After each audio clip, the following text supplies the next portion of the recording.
and this is Jillian Camps, Arizona, and today we're at the final videos of the year. We're going to start it off with a bang by going to Yuma Territorial Prison State Historic Park. It is incredibly windy today. I have no idea how much you're going to hear this. Also, we are right by the highway. And we're right on the border of Mexico, so why don't you come along with me? We are in Yuma today. It's like she just got me started. She said you start with the viewing deck, the guard tower, and the sally port, and then go to the museum and theater, then the cell block and the dark cell, I guess. Number 1, offices. As the number of prisoners increased and the buildings were remodeled, the superintendent's office was moved outside the prison walls.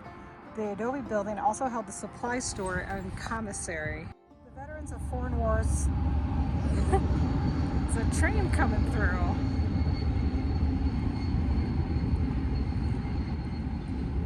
Is this the viewing deck, I think? Boy, we are lucky today.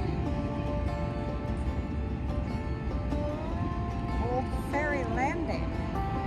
We're looking right at Mexico. Oh look, that's the end of the train. Is that Mexico? Like right there. Let me check. Oh no, excuse me. This is the Colorado River, which goes to the Grand Canyon, not the Rio Grande, which is what we're thinking of. Mexico is that way about a quarter of a mile as the crow flies. The guard tower. A platform was built on top of the water tank to limit evaporation. A roof was added and it became a guard tower. As smaller towers were added to the wall, this guard stand was glassed in and heated to provide sleeping quarters for guards. A catwalk extended to the top of the wall. Oh. Dang.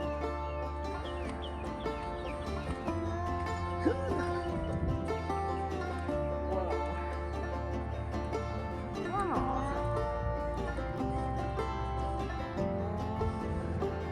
This is cool. Oh, it's huge. Look at how many people have been up here. The vista. Years ago, the confluence of the Colorado and Gila rivers was at the base of Prison Hill. Native Americans grew crops in the fertile valley after the water receded. Their success depended upon the unpredictable river floods. I think another train is coming by.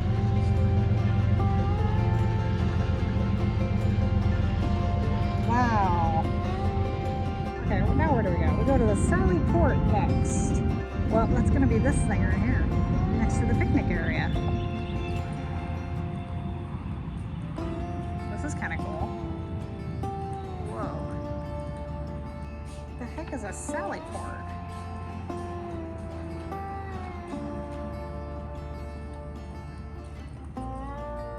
Please no smoking, food or drinks. The museum building is not an original structure of the Arizona Territorial Prison. Construction was a continuous activity during the 33 years the prison was in operation. The function of many of the buildings changed over those years. The original structure on this site was the prison kitchen and dining room, but it also served as the superintendent's office and bathhouse and a laundry room. The building was destroyed by a fire on April 20th, 1924. Of course it was.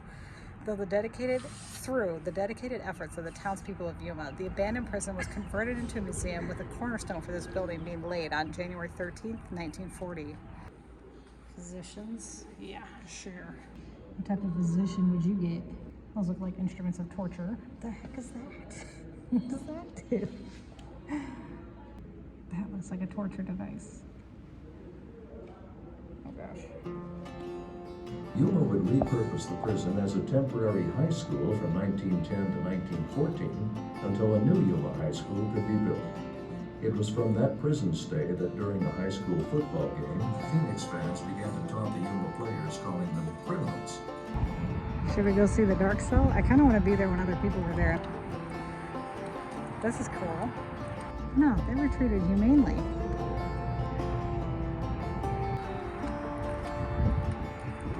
Tool storage room. This room was excavated in 1893 to provide storage for tools used by convicts on a daily work basis. Prisoners were responsible for various tasks, including construction of buildings and walls, care of the prison farm and gardens, working in the rock quarry, and prison maintenance. All right, here we go.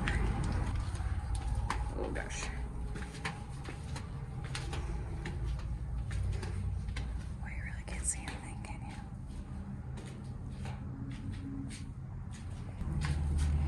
This is crazy dark. Holy cow. Wow. Maybe people like climbed up there and like scratched it out, or how the heck did they do all this?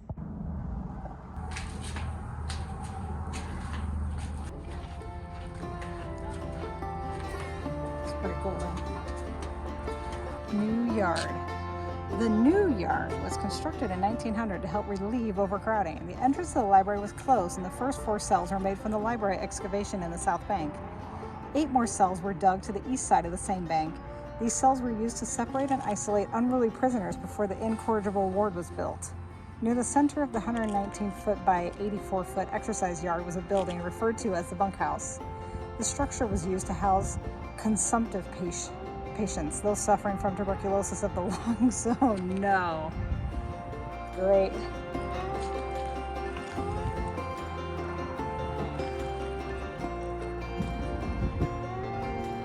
There's no escape. No escape. Caution, no exit. Okay.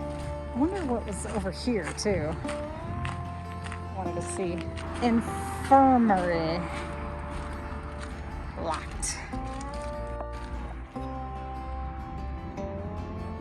Yikes. I don't think you'd want to end up there, huh?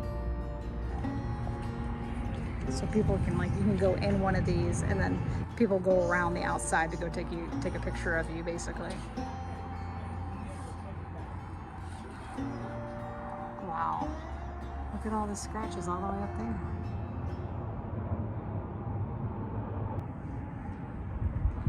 Crazy. It's like perfectly symmetrical, you know? Main cell block. Oh, okay. The main cell block was built to house up to 204 prisoners, but at times the superintendent's report stated that up to 240 prisoners were kept here. Each cell was approximately 9 foot by 12 foot and could hold 6 prisoners. Whoa! When space became limited, the more trusted prisoners would sleep in the hallways. Cells were constructed of strap iron and granite rock, which was plastered and whitewashed.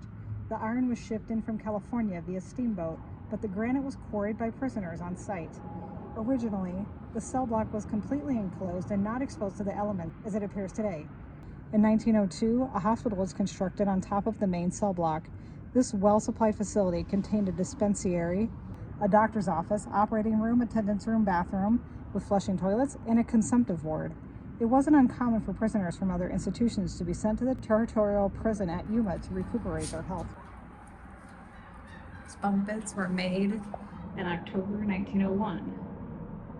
This change from the old wooden bunks became necessary in order to rid the cell house of bed bugs, which had become an intolerable nuisance. Robert Brown, superintendent, 1901. Whoa. 3 to a bunk. How can you even climb up there? Or no, was there anybody on the top one? Yeah, I assume yes. That's not like a roof. Wow. Squeeze out, squeeze in. It's kind of neat though.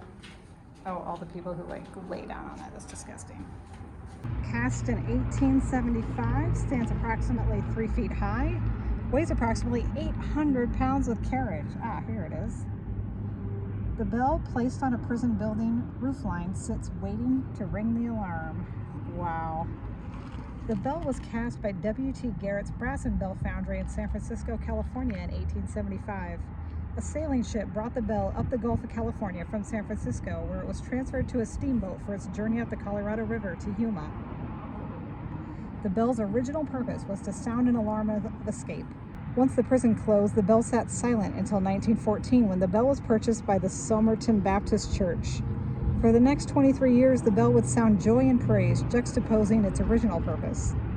In 1937, Reverend Lloyd D. Wells felt it was time that the bell be preserved and ultimately returned to its original location. Well, I think that's it. Hey, thank you guys so much for joining me on this Jillian Camps, Arizona video. I appreciate you coming along with me. There's another train going by. Well, that's loud. Look, it's the end of the train, I think. Can you see it going by? Thank you guys so much for coming with me on this Jillian Camps, Arizona video. We did it. We took a look at the Yuma Territorial Prison. Come with me. Tomorrow we're gonna go check out the Organ Pipe Cactus National Monument. I'm gonna go spend the night there at Twin Peaks Campground. Come with me. Let's do it. It's gonna be a fun time. And then we're gonna go to Joshua Tree National Park and finish out the year. Merry Christmas. Happy Thanksgiving. I hope you guys have a great day.